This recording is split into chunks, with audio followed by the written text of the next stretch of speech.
Alrighty, so today we're going to do the season preview of the Houston Dynamo, and in fact, I think that's all three Texas teams that I've talked about in the season preview, because I know in the last episode I talked about FC Dallas, and Austin FC was one of the first episodes I talked about in the season preview, looking at all 29 teams. Now, for the Houston Dynamo, unlike how I talked about in the last episode of the season preview about FC Dallas, where it seems like they're kind of running it back and not making a lot of signings, the Dynamo, in some way they kind of are running it back a little bit. They did brought a couple of starters back for this upcoming season, but there's no doubt that they made a lot of signings this offseason, either to try to improve the team, but also trying to get some reclamation project and some placeholder in terms of continuing this deep rebuild that they are going through and trying to shape up a core in terms of start to maybe shape that up to a way where they could definitely have some chance in the future to be competitive. But besides that, it's been rough to be a Houston Dynamo fans, at least for the last 5 seasons. In fact, I think between them and the Chicago Fire, this is so far the only team that I've mentioned that did not make it to the playoffs in their previous 5 seasons, as I'll mention it. Last season, they finished 10, 6, and 18 and finished with 36 points. And I thought, I know last season, for most part of the season, it wasn't good for the Houston Dynamo. But there were times where I thought that they definitely showed some improvement, especially on the road, where I know it's not going to say it in the stats because they only won 2 road games, but I thought they looked more competitive on the road compared to what we've seen in previous season. I mean, yes, there were some road games where the Dynamo just getting absolutely steamrolled, but there were times where I saw some improvement, and that, in some of the losses, they actually play relatively well, whereas in previous season, this team just get absolutely steamrolled, and it's an automatic L every time whenever they go on the road. Now, but besides that, in 2022, as I mentioned, they finished 13th in the standings and finished at 10, 6, and 18.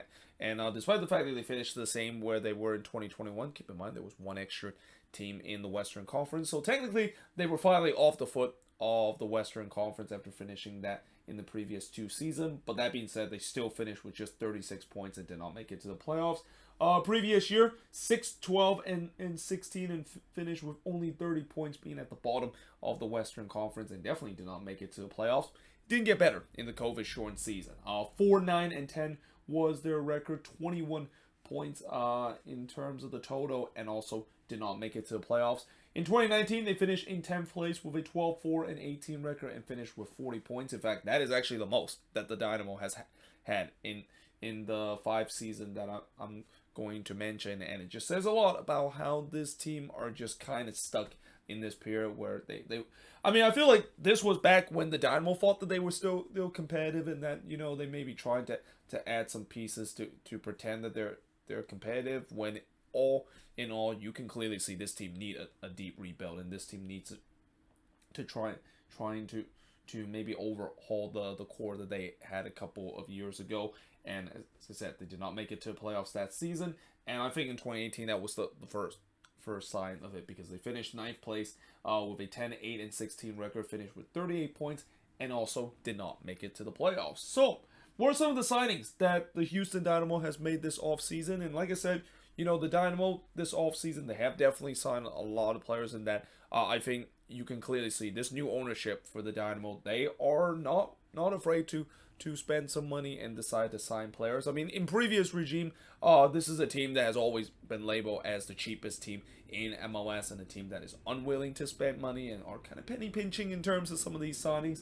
That's not the case in some of the signings that they had.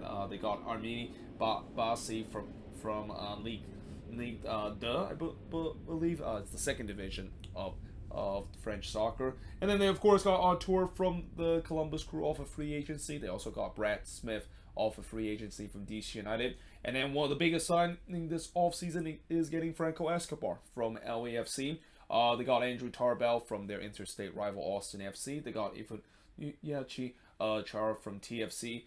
Franz Perrin from the draft. And then also one of the biggest off-season acquisition that they had, and probably the biggest off-season acquisition that they had this off-season, is getting Ivan Franco, who they really hope that he is going to be a guy that could be a future piece of this attacking core, that you can start to slowly see that there is a bit of an attacking core that is shaping up in this Houston Dynamo team. And not to mention, I think they also give him on a DP contract, so hoping that he's going to be a decent player, something similar to the kind of player that they used to have with Albert Elise. But in terms of some of the players that is no longer with this team, a lot of players that kind of like are either placeholder or guys that are used for depth are no longer with this team.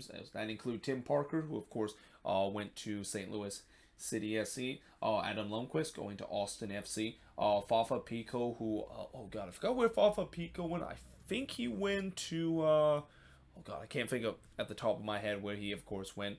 But you got also Memo Rodriguez, who went to LA Galaxy. Zeka, no longer with this team. Joe Corona went to the USL Championship, and I think that goes the same with Zarek Valentin. Then you got guys like Marcelo Permetno, and then one of the bigger off-season loss that the Dynamo suffer in Darwin Quintero, going back to his native country in Colombia. They also lost the other Darwin in Darwin Serin, Mateus Vera, who of course is now currently on loan to Argentina. Mateo Bahimic, a guy that they thought that he was going to provide some spark on the attack, and it didn't quite work out. Sam Junka, one of the depth piece of this team, is no longer there. Ian Hoffman, and then Tiago Guino, also no longer on this team.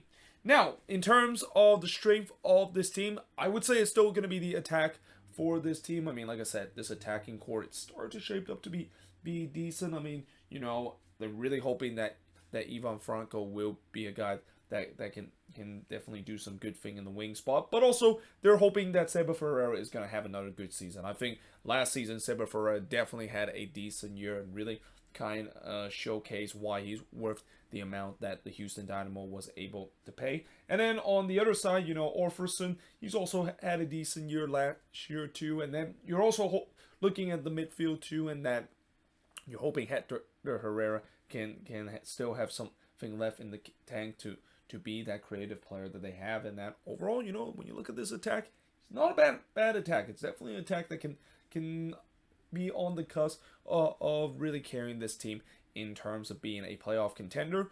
Now, the problem is, I think the biggest weakness of this team, and this has been a weakness for this team for a very long time, it's got to be the defense. I mean, the defense is still not good with this team. And, I know this offseason they kind of changed both of their fullbacks in Franco Escobar and Amani Bassi coming in, though, there's a question whether or not if Brad Smith is also gonna be there too. But, they still have the two center back in this team, and also not to mention losing Tim Parker is gonna be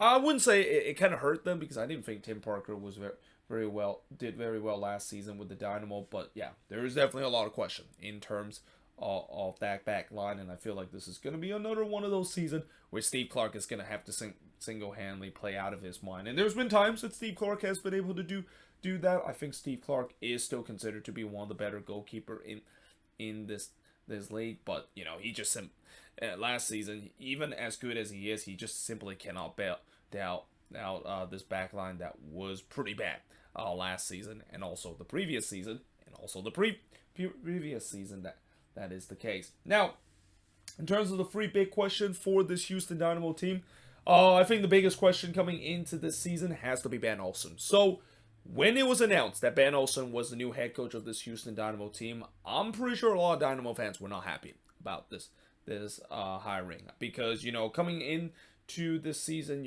Dynamo fans were hoping that the front office would be a little bit more ambitious in terms of some of the coaching hiring. I mean, after with them in their last hiring of getting Paulo Nakamura, that definitely did not work for them. Yeah, getting Ben Olsen, I feel like that is kind of a little bit of a backwards kind of move, considering the fact that Ben Olsen, I'm pretty sure every DC fans have already warned Houston fans that, yeah, Ben Olsen is a guy that still used tactics from MLS 1.0 kind of era, and we know that when you use tactics from MLS 1.0 era and try to implement it in this MLS 3.0 kind of era, yeah, it's not going to work so well. So I think that the other thing I will also say, going back to what I said about the strength of the attack, my concern about this is that, it could also maybe be a weakness for this team with Ben Olsen being there, because Ben Olsen definitely likes to be a little bit more defensive, and he does at times play that kind of negative style of soccer that has drive a lot of DC fans crazy to a point where they're very happy eventually he was ousted a couple of years ago. But yeah, we'll see whether, of course, if this, of course, would work out. Again, I don't want to jump into conclusion and say that this hiring is definitely not going to work out, because I said the same thing about Phil Neville with Inter Miami, and how a lot of Inter Miami fans were not happy about this, and that while Phil Neville did take a time to get this Inter Miami team to be a competitive team like what we saw last season, it kind of eventually did worked out for Inter Miami, and we'll see whether or not if that is going to be the same case for Ben Olsen. I mean, I think he's going to be under some pressure, and especially again, when you basically come into a job and you're already not being well liked in the fan base, you have to perform straight away, because if this team does not perform well, there's going to be a lot of Ben Olsen out. That's going to be in the Dynamo fan base immediately. But the other thing that would be a big question is, will some of these placeholder perform well enough that they could be on the cusp of being a playoff contender? I mean, when I look at this roster, again, even with some of the so-called upgrades that they have made this offseason, I still think this team maybe are not ready to be in that next stage of being a playoff contender. But that could change if some of these placeholder, of course, would play well. So guys like Artur maybe discover the good form that he has with Columbus a couple of years ago. Brad Smith, same thing, maybe rediscover the same form that he had with the Seattle Sounder. Franco Escobar bring his good talent that he had with LAFC to the Dynamo. And then, of course, Steve Clark just kind of be like that Portland Timber goalkeeper, just stopping everywhere and bailing out this back line heading into the season. And also, not to mention, on the attack, Ivan Franco turns out to be a huge hit. Seba Ferreira might score 15 plus goals and so forth. And even Ache will be providing the assist for this team, and will look like the Hector Herrera that is the reason why he's been on the L3 team for a long time. So yeah, again, if these placeholder does perform well enough, or maybe playing a little bit over their heads, there could be a chance that they could be on the cusp of being a playoff contender, and that would be definitely a good success in terms of this rebuild that they're going through. And then finally, again, will we start to see a core develop in this Dynamo team? So one of the things about a rebuild is that not only you want to see progress in terms of the team starting to do well, but you also want to see a core start to develop. Like, one of the reasons why you go for this deep rebuild is that you want to start to find some guys that could be franchise pieces, and guys that could be there for a couple of years. Because if you want to be a good team, you want to start to form a core that can be there and can stick around for a couple of years. You don't want to have a team where you decide to switch out guys left and right and basically are going nowhere. So that's going to be, I think, equally as important to see this team start to improve this season, and maybe, just maybe, ready to be on the cusp of being a playoff contender in the Western Conference. And then finally, in terms of the bonus question, what happened if this, of course, fail? What happened if there is a setback in this season again? And that this is kind of the same question I asked about the Chicago Fire with their season preview, and I'm going to do the same thing about the Houston Dynamo, and even the same question I asked about DC United. Again, if there is going to be a setback in this rebuild, do they blow it up? Do they decide to maybe blow it up and start all over again? And if that is the case, that may not really satisfy the fan base, especially. I'm pretty sure that's been something that this fan base have seen for the past couple of years, and that it's just nothing has kind of worked out. They just cannot start to get into that next stage of the rebuild where they can be a playoff contender. So yeah, I'm pretty sure as much as I expect, there's probably not a lot of expectation in this Dynamo fan base. I'm pretty sure there will be expectation that they need to at least show some progress, because I know last season maybe some Dynamo fans said that they didn't show a lot of progress. I kind of disagree. I think there were times that they did show some progress, especially on the attack, and also mentioning about how well they play on the road, even if the stats doesn't prove it. But again, at the end of the day, they need to start to get those results and start to, again, just get this fan base excited about it again. I think, the Dynamo fan base, I know some people have always criticized the fact that, the fan base is not loyal, and you look at all the empty seats around the stadium.